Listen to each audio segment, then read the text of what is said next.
Hi and welcome to my video. My name is Alex and today we have another radio from the Soviet era. This Sokol 4 in rather nice cosmetic condition. As you can see, all the knobs are here and no big scratches or otherwise damaged plastic. So you have an antenna here. This obviously works on a short wave bands. Yeah, this is a multi-band radio. It has 4 bands. As we can see, 4 band. Among the features are, as it clearly stated here, high selectivity, fine tuning, Sokol 4, it's a Falcon in Russian, a transistor, and your high frequency cutoff here. Here we have a tuning knob and our turn on switch and volume knob.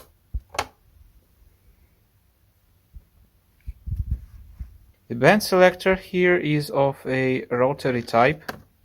It clicks rather nice, but I should say a bit hard, but we can look at it later if it wouldn't work. I didn't turn on this radio, so let's see what it takes to turn it on. As you can see from this, yeah, it is made in USSR, of course, and it is a 6 volt radio. I think it takes special battery or yeah, it should have a some kind of a battery binding block here or a 6 volt battery, but I'm not sure that Soviet Union had a dedicated 6 volt battery with that 9 volt battery connector. And this raises a question if someone may have tried to power this radio up on a 9 volt battery, which I hope this is not the case, but yeah, we'll see. As far as I can see from here, one screw is missing, and from my experience this is not a good sign because someone has already been there, and if he or she didn't put that screw back, that means that the radio may be beyond repair or something like it. So let's hope that's not the case. Now let's look at the schematics of this radio. Oh, you can always skip all this boring stuff, or if you are not interested in schematics, or if you already know how it functions. So my videos are always divided into many chapters, so you will find the next chapter right after. So let's dig in. This is a super heterodyne radio. The schematic is rather typical for the radio of this era. This is late 60s, beginning of 70s. I'm not sure which year of manufacture this radio is of. So we had like four bands here, our long wave, middle wave, and 2 short wave bands. These are antenna coils. This is your magnetic antenna for low wave and medium wave band, and these are your tuning antenna coils for 2 short wave bands, which are connected through this multi-position switch, your band switch. The first one is a shortwave 1, second shortwave 2, third one a medium wave, and the last one is long wave. So you have your antenna rod here and antenna input for your long wave. So this input functions only on a long way. No, I think not. No, that's a mistake. Yeah, it will do it. It will do it on a shortwave band, but it definitely it won't be tuned up to the frequency like this antenna definitely is by coils. So we have all the transistors, as far as I can see, are of the same type, is GT309B, GT309B, except for the power amplifier. You have P41 here, yes, and here P41. Now here we have your dedicated oscillator with the oscillator with the LC oscillator circuit. Here they are for different bands, for different frequencies. Up there you have a mixer which mixes in the incoming signal. Then it is going into this resonance coil, which is tuned to the intermediate frequency. I think it is standard for 65 kilohertz. 465 kilohertz, but we have already seen that Soviet radio can have a Western frequency 455.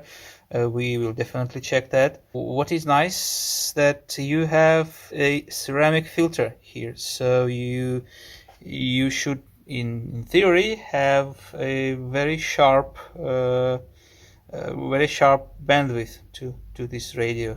This is your IF amplifier, stage 1, stage 2. Stage 2 is shielded. This is your detector diode, and you have feedback. You have your feedback here. ALC feedback. This potentiometer. I'm not sure what it does. This is your high frequency bypass switch, which you have here on the front of the radio, and here is the audio path, which you have here. Volume control, your first stage, second stage, and power stage. Pretty typical. One thing catches my eye. They're using the thing that called the Stabistor. This is not a Zener diode. This works kind of like a Zener diode, but it works on the forward part of its characteristics. And I looked up, and it gives 1.5 volts at maximum 10 milliamps, and they're using it to do our bias, to offset the basis of the transistors here. And yeah, with this line here, yeah, this to one base, second base, third, and your initial transistors. So all the transistors are in the bases are feeding with that 1.4 volts, which are not affected by the drift of your battery voltage, which is in fact, I think, nice. So this is briefly all about the schematics of our so-called four-band Soviet era radio. Well, it's time to power up the radio, and for that I have managed to buy a nice battery adapter which takes 4 AA batteries. So we'll try to power it up and and see how it reacts. And we have our adapter nicely lying in a battery compartment of the radio. Despite I'm a fan of rechargeable batteries, I'm not using the chemical batteries, I don't know, for 15 years from now. But despite that, I'm using standard carbon zinc batteries here, just because these radios might not work from nickel metal hydride accumulators because of the lower voltage rating of this battery, because they provide only 1.4 volts at their best at fully charged state. We might need more. So let's turn it on for the first time. I didn't do it. Yeah, it produces a noise. Nice. I hope you can hear it. So this is low band, and let's. Yeah, it picks up my phone. That clicking comes from the smartphone. It tries to pick up something, but wow!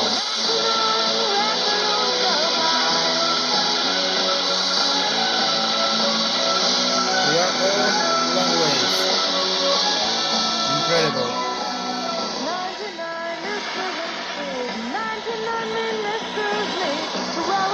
Incredible. Yes, we have a station right now. See, middle waves. I should emphasize that here in Czech Republic and in general in Western Europe, we do not have any long or middle wave stations left. Almost all of them, they have been turned off in past 5 I think years. So the bands are almost completely silent. On long waves we have a station from Poland on 225 kilohertz, and this I think this is the only long wave station left on the band here. And I'm pretty amazed of the performance of this radio, because the previous radio which I have done, which you have already seen, Selga 405, you can see it at the box here. And here are the insides of it. The radio is very nicely put together. I am pretty amazed how it was well constructed. This was a little shield here with from which was made from real metal. Soviet Union, they didn't cut their costs on the propaganda box. As far as I can see, the capacitors are dated 1973, so let's date it 1973. I said it was end of 60s. Here you have your ceramic filter, which is also very nice. Here you have your fine-tuning capacitor right there, and very nicely done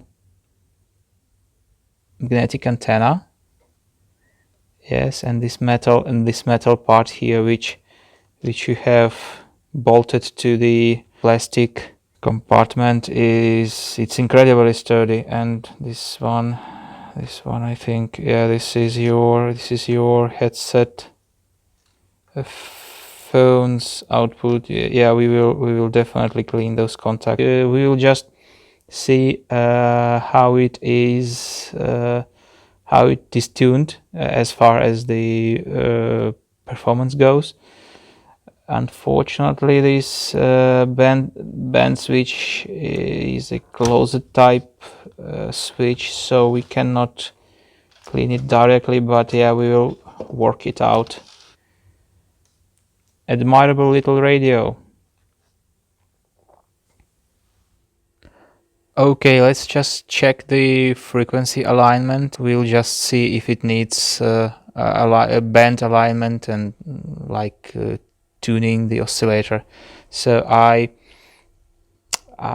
have managed to find some service data on this radio, and here you see, yeah, in Russian of course, and here you are seeing its frequency bands and its upper and lower frequency, and yeah, they are even showing what you should alter for tuning your frequency range. Is it inductance or capacitance? And as I have already said, as a rule of thumb, on lower end you are tuning the inductance, On higher end you are tuning the capacitors. So let's start. Let's tune in my signal generator for 145 kilohertz.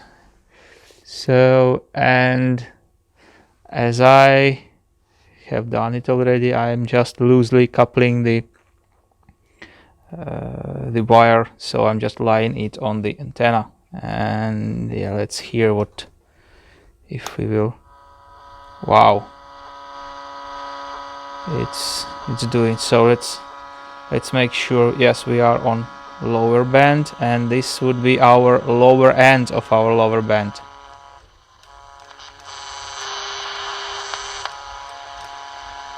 Have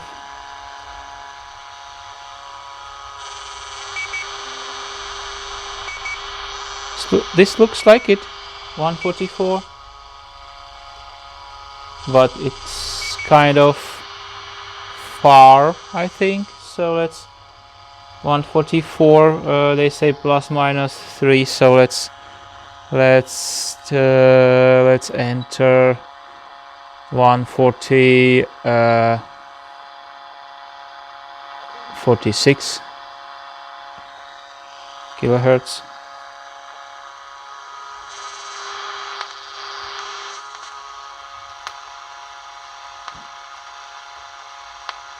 This is the end of our band, so if we change this,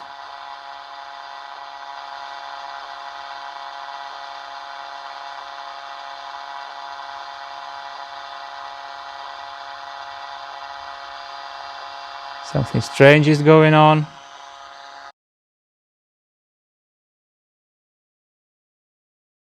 Well, let's see.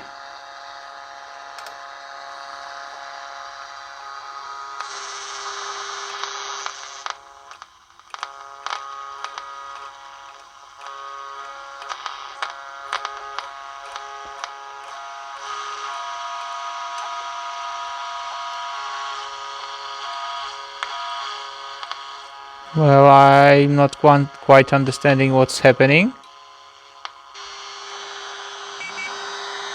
Beep beep. Let's check it by changing our modulated frequency. So yeah, this is it. Amplitude. Yeah, it definitely became clearer. Yeah, it's well, it's loose coupling. I think it's not so reliable.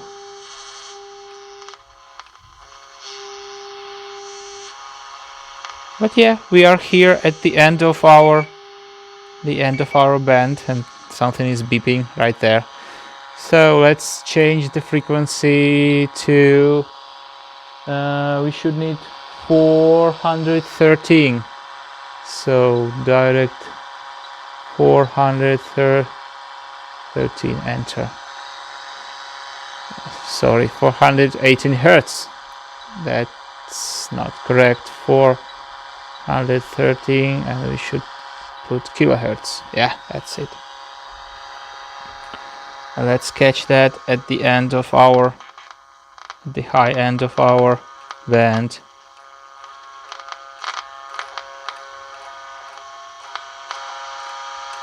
Nope, we do not have signal, is not there. Well, it looks like we are a bit off the band, so let's see how far are we off the band.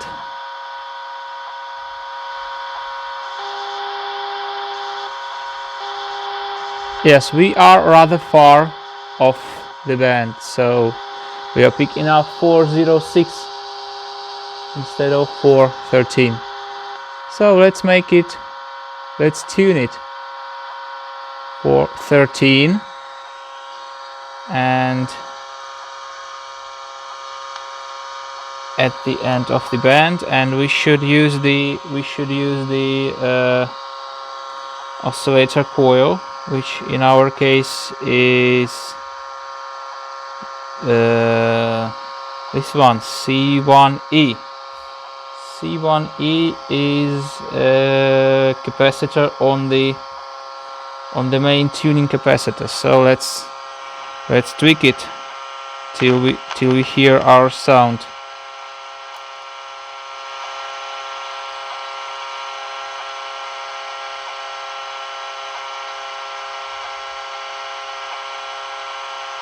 Why not?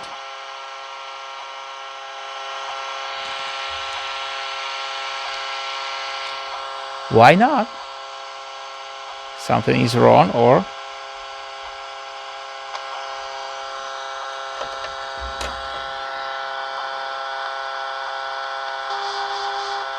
something is very the frequency is very far off. So we should definitely connect our oscilloscope and tune the frequency this way. So stand by. And before doing our frequency math, we should check the first IF frequency, and it is a 465.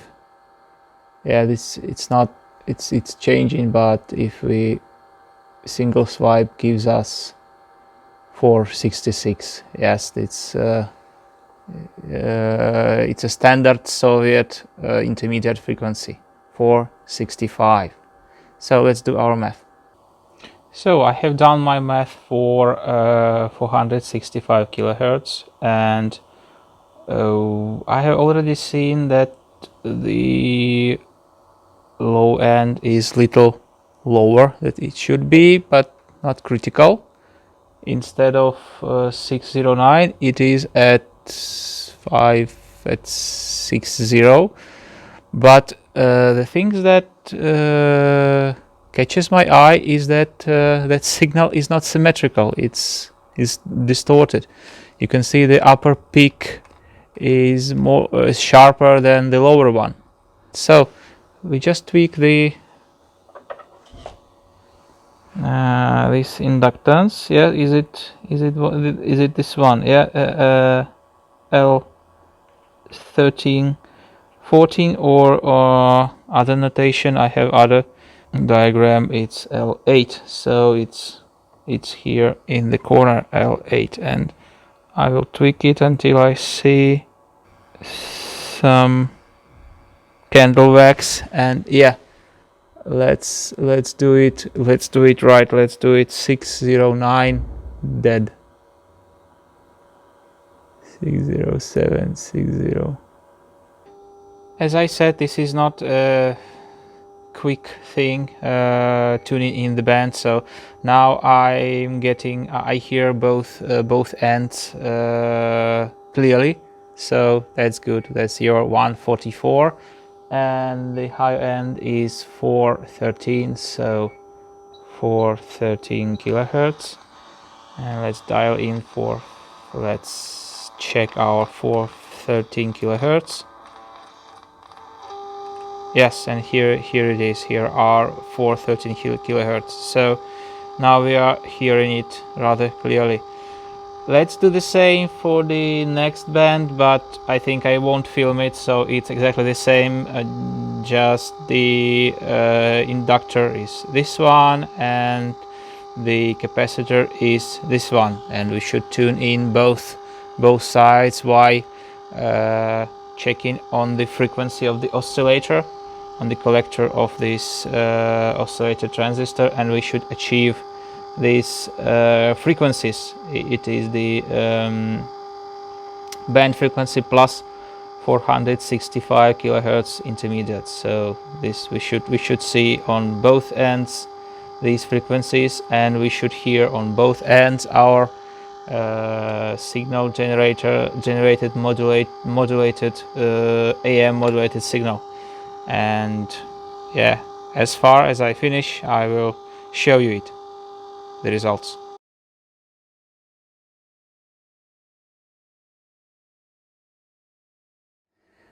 Now it's time to tune the IF amplifier coils, this one and this one, and Yeah, and maybe this one.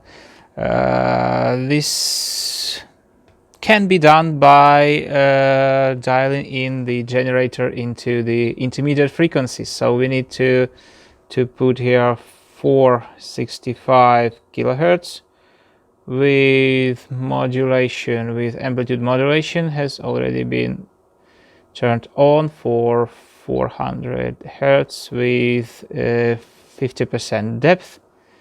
Yeah, that's it. That's nice. So, and just amplitude, I think a little bit higher amplitude, just loosely couple as we do it every time. Just put a wire on top of the amplifier circuits like this, and let's like this, and let's hope this will hear our signal in the speaker. Let's turn it on.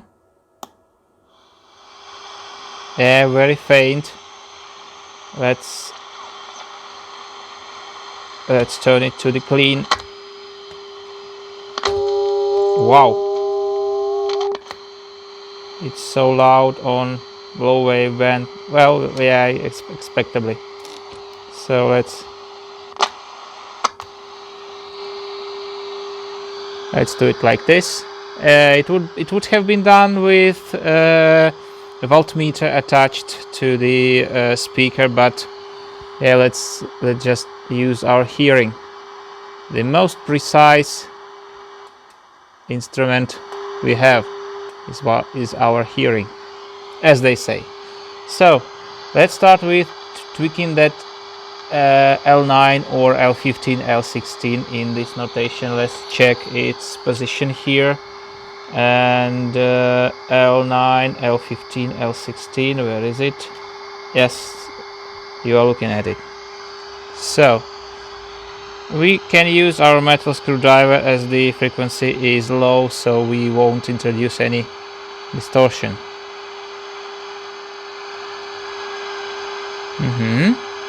Yeah, definitely hear the difference here. Yes. The next one is L10. L10 is there. Well, you shouldn't go into schematic so much. They are all pretty.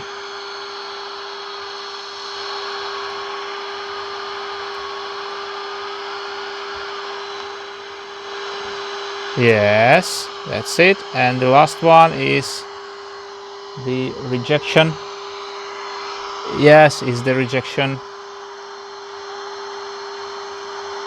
We'll tweak it later by the output of the oscilloscope.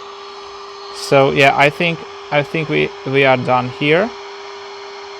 No, this is not a rejection coil. It is the resonant amplifier. So we can pretty much tune it like we done it before.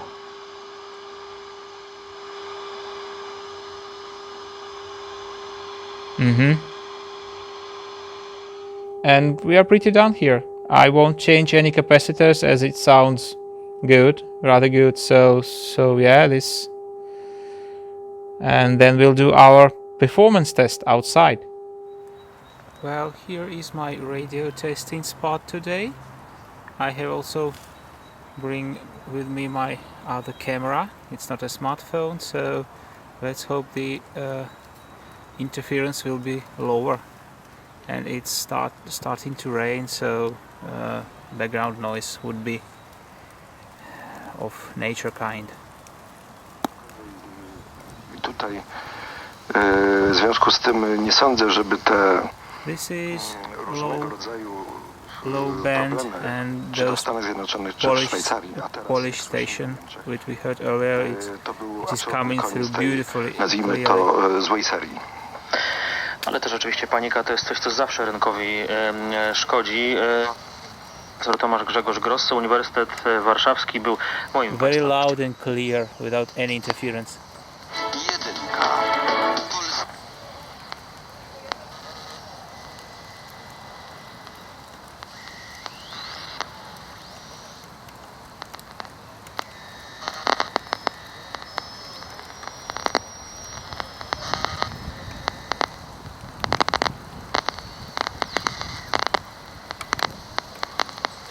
bronią i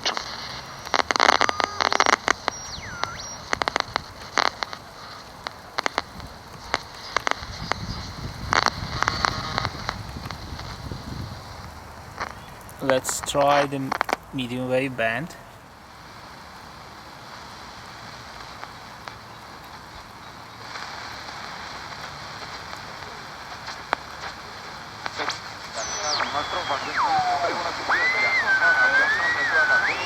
Fine tuning is working obviously on shortwave band. Something is coming through.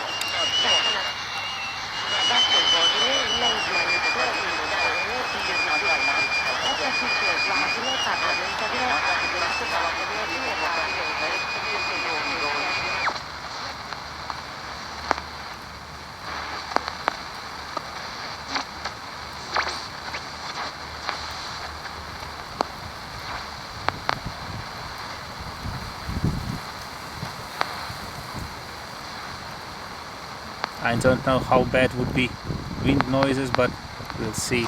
Szép számmal találunk olyan gazdasági elemzéseket, döntően ezek balliberális gazdasági intézetek, és sajnos a jegybank is ebbe a körbe tartozik, amely arról beszélt, hogy a leszakadás nőtt, illetve nem felzárkózunk, hanem this time it comes clearly and loudly. Elszenvedni. Ezzel szemben a helyzet az, hogy miközben az energiára any problems. Yes, this radio is much better. Az egész világ ezen belül obviously this radio is much better just because of the ceramic filter. It's not the electromechanical filter, but it's quite good.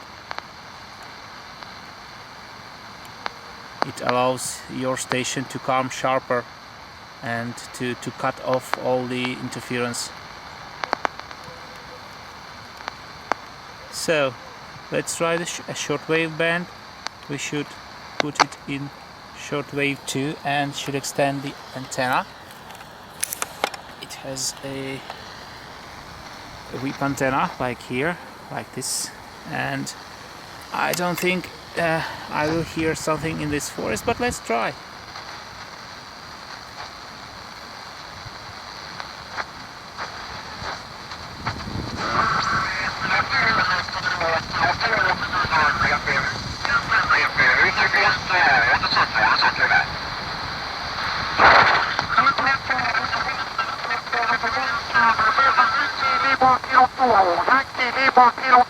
Yeah, we're hearing the single sideband radio amateurs.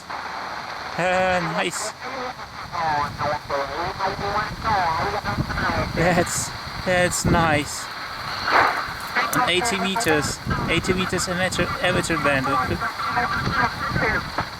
Oscar Kilo 2 or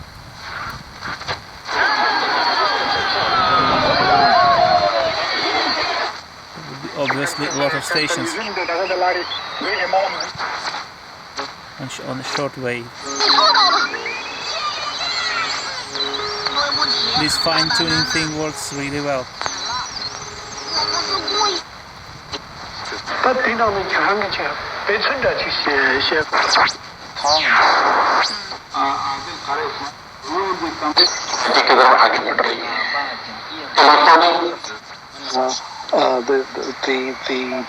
This obviously works pretty well.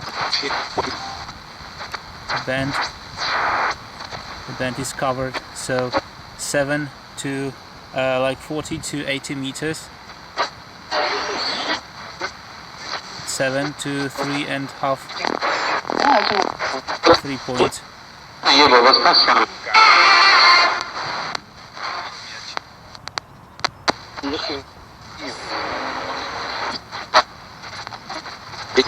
Unlike the Americans, the Europeans are probably more sympathetic to the statement that Xi Jinping. And the shortwave band, this shortwave 1 band.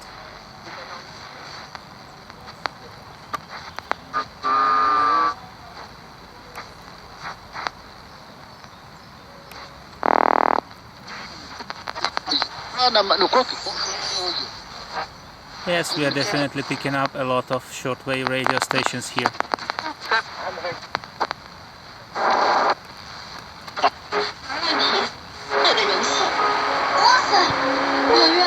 Yeah, super.